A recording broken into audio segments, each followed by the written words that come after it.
combattons tout ce qui est comme problème mystique. Maintenant, comment tu vas savoir que tu es victime de maladies mystiques? Chez nous, il y a 4 symptômes. Les 4 symptômes sont mentionnés dans le Coran. Le premier, on appelle ça ta'atilatun gharibatun wal mutakariratun fil hayat. Les blocages répétitifs et systématiques dans la vie. Il y a 3 types de blocages. Le premier, mu'awqatun ala mustawa al-dirasati, les blocages au niveau des études. La nastati'a dirasata wa la nastati'a al-husula ala diplôme. On n'arrive pas à étudier, on n'arrive pas à passer des diplômes. L'élève est intelligent, masha'Allah, mais quand il arrive en classe, il oublie toutes ses leçons. Ou bien dès qu'il ouvre le cahier pour apprendre, il va commencer, masha'Allah, à s'affoler, à se mettre des idées dans la tête, à avoir la tête ailleurs. Dès qu'il ouvre le cahier, il commence à somnoler. Tout ça, ce sont des blocages venant des djinns et des sorciers. C'est pour cela que les sorciers, ils ne laissent pas. Les sorciers sont déterminés dans leur travail. Ils sont déterminés dans leur travail. Mais nous qui adorons Allah subhanahu wa ta'ala, la nuit on dort toute la nuit, on ne fait pas de nawafil, on ne fait pas d'adoration dans la nuit. Mais le sorcier, il peut passer toute la nuit à faire des nœuds, attacher des nœuds uniquement que pour attacher des gens. Et nous qui adorons Allah subhanahu wa ta'ala, on n'est pas déterminés. C'est forcé que les sorciers ils vont nous battre.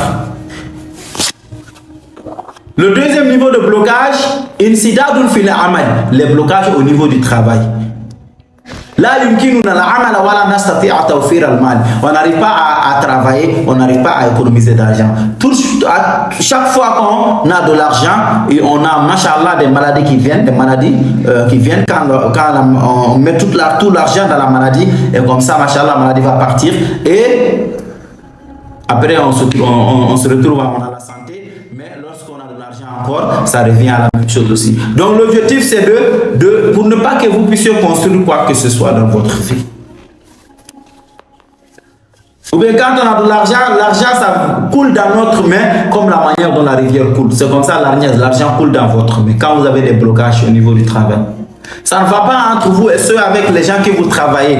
Dans le travail, ça ne va pas, les gens ne vous considèrent pas, personne ne vous aime au niveau du travail.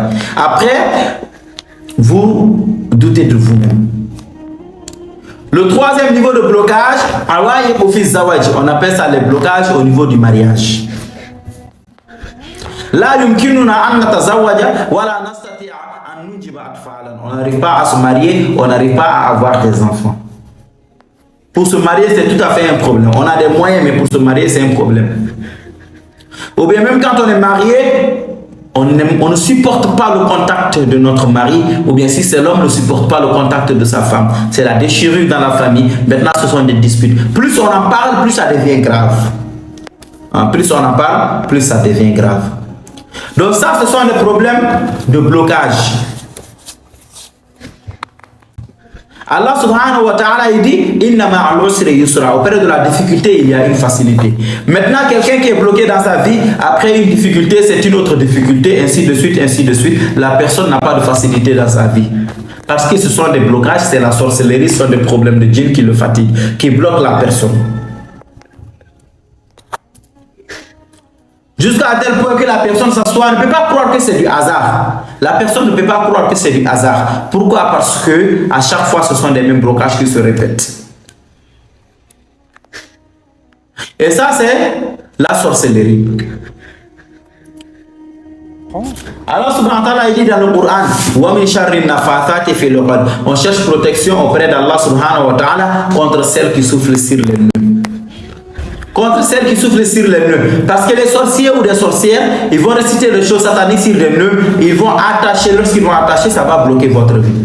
Ça peut bloquer la vie d'une personne pour ne pas qu'elle puisse travailler. Ça peut attacher le ventre d'une femme pour ne pas qu'elle puisse avoir des enfants. Ça peut attacher la tête d'un élève pour ne pas qu'il puisse comprendre quelque chose à l'école. Ça peut attacher le sexe d'un homme pour ne pas qu'il puisse... Donc ce sont des blocages qui sont là. Car ça, c'est la définition de la sorcellerie. C'est une force mystique, une force invisible qui empêche une personne d'évoluer dans sa vie. Donc ça, c'est la sorcellerie par définition. Ça, c'est le premier symptôme. On appelle ça le blocage dans la vie.